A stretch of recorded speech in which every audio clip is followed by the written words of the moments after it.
May bago na naman tayong i-unbox na budget-friendly Android phone. Ito yung Galaxy A14. So, binili ko to sa Memo Express sa Lazada. Parang nung mga time kasi na humahanap ako ng mga less than 9,000 pesos na phone. Walang A14 sa flagship store ng Samsung sa Lazada. So, nakakita ako sa Memo Express. Doon na lang ako bumili. So, kita nyo naman, naka-bubble wrap pa yan. Ayan. Ayan pa sa likod yung ano niya. Yung warranty, tsaka yung resibo. So, gusto nating malaman ano yung i-expect natin dito sa phone na 'to. Maganda ba talaga siya? Ano yung Antutu score na makukuha natin dito? Okay ba siya sa gaming? Mga ganyan. So, titingnan natin. So, ayan, kagaya ng pinakita ko sa inyo, naka-bubble wrap pa rin yan, guys. So, tanggalin muna natin yung balot. Okay, so ito yung Galaxy A14, guys. Yan, yan yung kanyang box. Ayan, napakasimple lang, napakanipis. Cut lang natin 'to. Okay, so pag open, oo nga pala yung Galaxy A14 na nandito sa atin ngayon, color white kaya makikita ninyo yan. White yung pinili ko. Gusto ko talaga ng mga white na phone. Ito siya, document sleeve. Ayan, wala kang jelly case, guys. Walang jelly case. So, yung nandito sa loob ay yung kanyang charging cable, USB-C to USB-C. Tapos, documentation, yun lang. Okay, wala nang iba. Ito na yung ating A14. Wala din charging brick, guys. Wala na naman charging brick parang dun sa A13. Ayan, tapos ayan yung kanyang SIM ejector pin, buti hindi nila nakalimutan. Wala na naman tong box. Ito na guys, yung ating Galaxy A14 na white. Grabe guys. Ang ganda. Ganda oh, may texture talaga siya na pa-vertical. So hindi talaga siya smudge at fingerprint magnet. Ganda, panalong panalo yung design. Good job sa sa Samsung. Kahit sobrang mura ng phone na 'to, ginandahan pa rin nila. Tapos yung kanyang camera module, ayan, hiwa-hiwalay. Wala sa iisang island. So, kailangan nating ingatan yan. Bili agad tayo or hanap agad tayo guys ng jelly case pag bibili tayo nito kasi kita nyo naman. Ang accessories lang na nandito sa box, itong charging cable, tapos SIM ejector pin. Yun na yun. So, sana meron kayong charger pag bumili kayo nito. Siguro naman meron. Ano?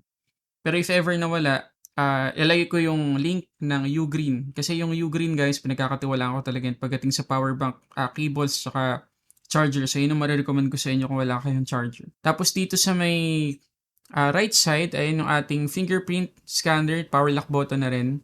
Tapos yung ating volume up and down buttons. Sa kabila yung ating SIM tray. Silipin natin yung SIM tray. Okay, ito guys yung kanyang SIM tray. Kita nyo naman kompleto. Meron tayong dalawang SIM at dedicated na micro SD card slot. Tapos dito sa taas, ayan yung ating secondary mic.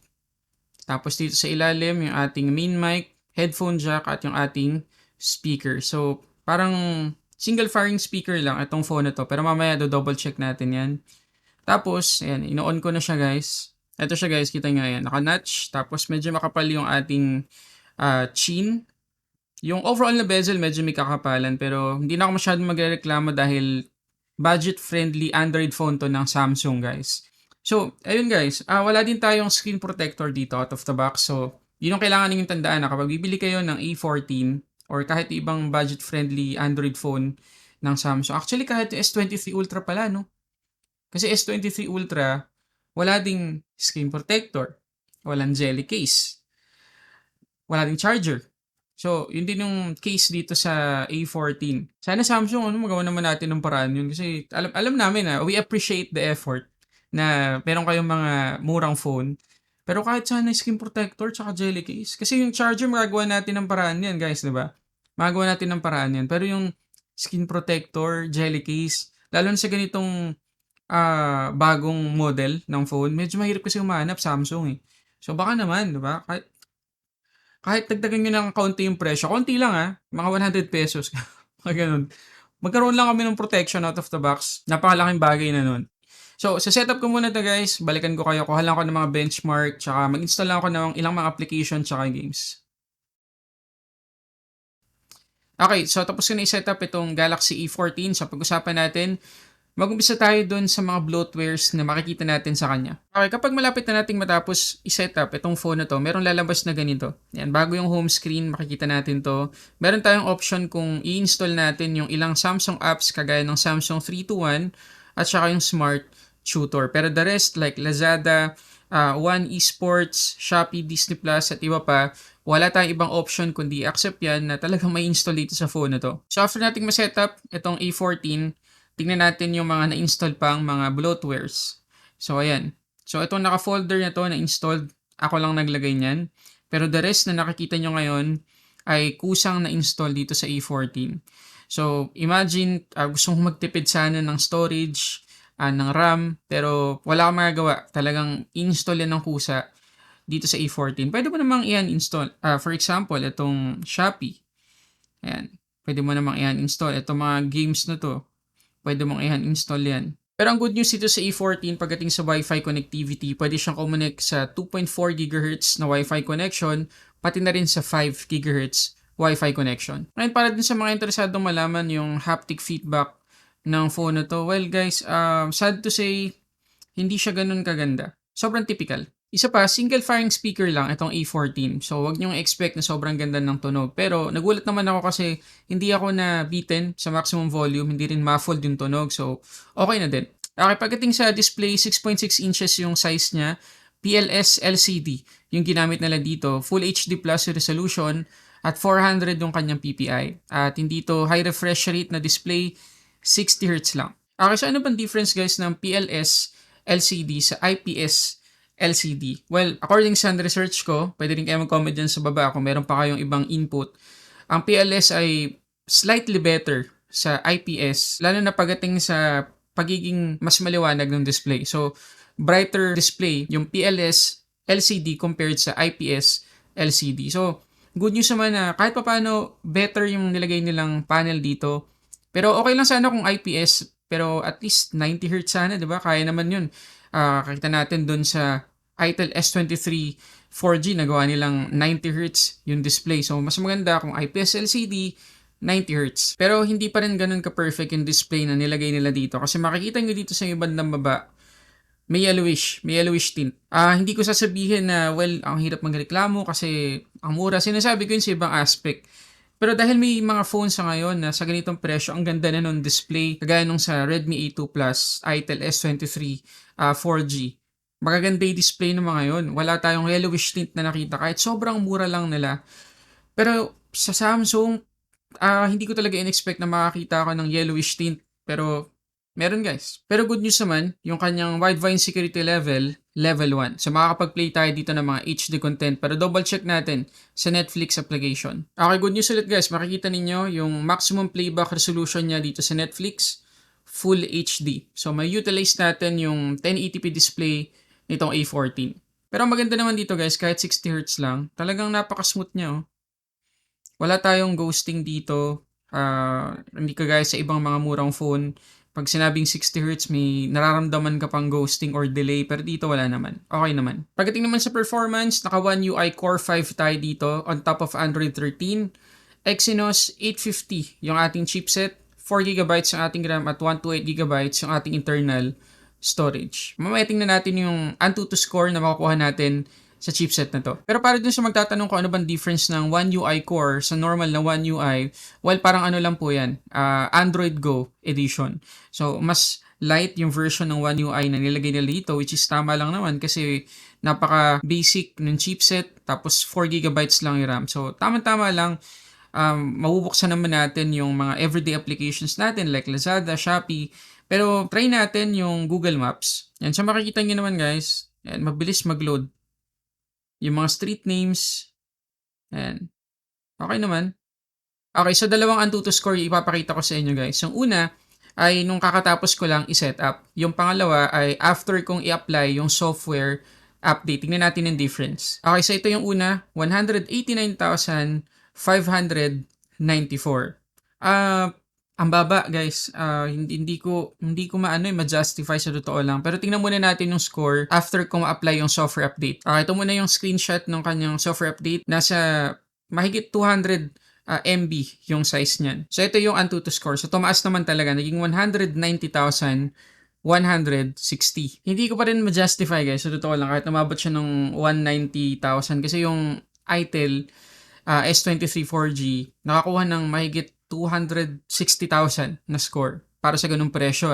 Ito almost double ng presyo ng Itel S23. So hindi ko talaga ma-justify. Pero para dun sa mga everyday applications, kagaya ng sinabi ko kanina, kahit Google Maps, kayang-kaya naman niya. Ngayon, pagdating dito sa Asphalt 9, okay naman siya.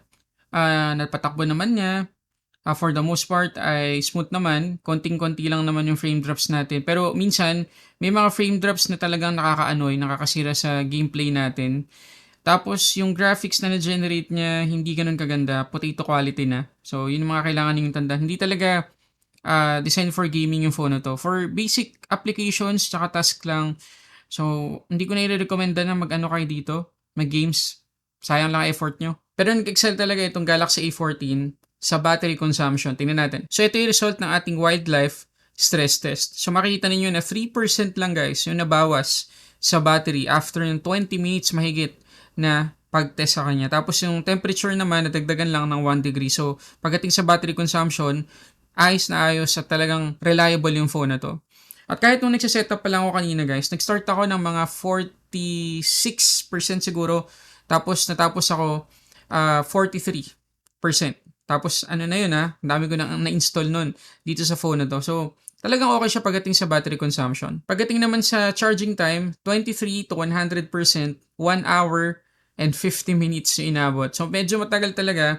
So yun ang kailangan ninyong makasanayan dito sa phone na to. Ginamit ko pala yung sinabi ko kanina, Ugreen GunFast. Pero ang bagal talaga guys So yun lang, kailangan lang ninyong makasanayan yun. Sa camera naman, 50 megapixels, 1.8 aperture yung ating main shooter. Meron tayong 5 megapixels na ultra-wide at 2 megapixels na macro lens. Yung kanyang selfie camera ay 13 megapixels. So tingnan natin yung mga sample shots.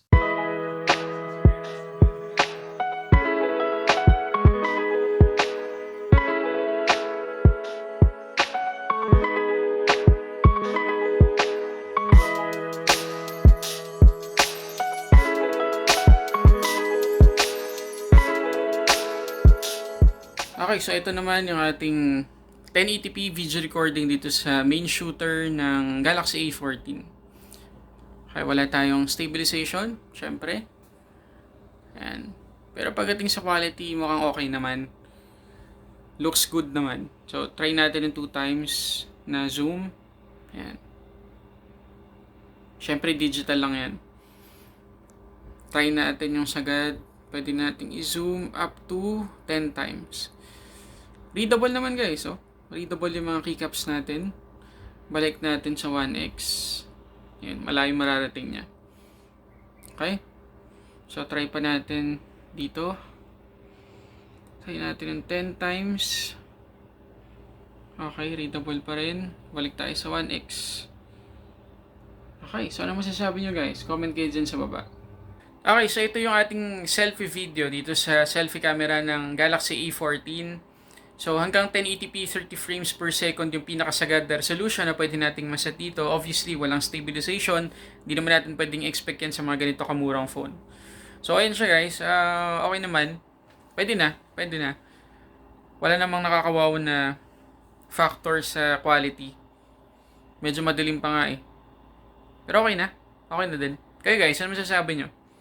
Comment nyo dyan sa baba. Okay, so yan na lahat yung mga gusto kong i-share tungkol dito sa Galaxy A14 ng Samsung. So, for 8,990 pesos, bibili nyo ba yung phone na to? Comment kayo dyan sa baba. Kung ako tatanungin ninyo, hindi siguro guys. Hindi ko siya ma-recommenda sa inyo. Medyo madaming red flag ako nakita dito. Well, syempre, nandun na tayo. Matibay, Samsung, magtatagal, may software update, sigurado. Pero hindi ko talaga ma-justify yung performance niya. Bagal guys May mga times talaga na kahit nandun lang ako sa sa app drawer, maglalag. Meron pa tayong yellowish tint na nakita sa display niya although PLS LCD ginamit nila. At magagamit talaga natin sa pag-stream sa mga movies, TV series kasi pwede siya sa Full HD playback. Tapos yung kanyang battery consumption, okay din. Maganda yung battery performance niya. Okay din yung camera, nakita niyo naman kanina. Pero mas madami ako nakitang red flags kaysa dun sa kaya kong i-justify. Mabagal siya guys. So yun ang kailangan ninyong tandaan. Okay sana to kung nasa 6K na presyo. Marirecommend ko siya.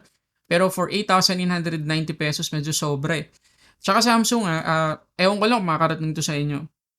Sana, bigyan naman kayo ng jelly case.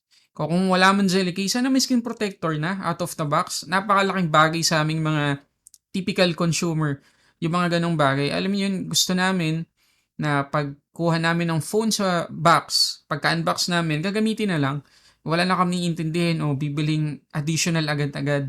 Kaya kami bumili ng budget phone para makatipid pero agad-agad papagastusin nyo kami, 'di ba? So sana sa mga susunod na alteration ng kanilang mga budget-friendly phone, makita tayo ng ganun. Screen protector, jelly case. Naku, napakalaking bagay po sa amin yan. So yun muna guys. So overall, wag nyo na itong bilhin. Hindi ko siya marirekomenda guys. Para sa presyo hindi ko siya marirekomenda. Kung mas mababa, siguro sa darating na hinaharap, mga 5K, 6K, pwede siguro. Masa-justify na natin.